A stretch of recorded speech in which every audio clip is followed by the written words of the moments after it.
Johnny দোস্ত, তুই তো বসে আছিস। তোর একটা কথা বলতে চাইলাম। মেলা দিন ধরে ভাবছিলাম যে বলবো বলবো, তা দেখা সাক্ষাৎ হচ্ছে না, বলা হচ্ছে না। কেন, তা কি হয়েছে বল। আসলে তুই তো শুনি বাড়ি থাকিস, মাঝে মাঝে ভাবির সাথে জ্ঞান করিস। আর ভাবিও তোরে কিছু করতে পারে না। ভাবি এবারে শুনলাম তুই ডিম ভাতটা মায়ের দিস। অনেক সময় হয়তো ভাবির রাগ আছে, দেখাতে পারে না, বলতে পারে না, করতে পারে না কিছু। তুই যে বিটা মানুষ, আর ভাবিও বিটি মানুষ।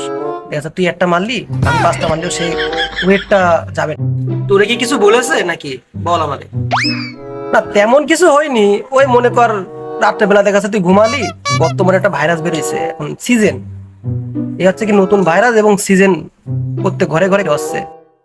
প্রত্যেক ঘরে ঘরে কি হচ্ছে মানে বুঝলাম না। বাড়ি কি বলছি, বাড়ি তেমন কোনো ছুরি টুরি রাখিস না, আর হচ্ছে ব্লেড ফ্লেড রাখিস না। দেখা যাচ্ছে রাত্রেবেলা তুই ঘুমালি, সকালবেলা দেখা যাচ্ছে এক সাইজ ছোট হয়ে গেল জিনিসটা। জিনিস মানে কোন জিনিস বুঝিসনি?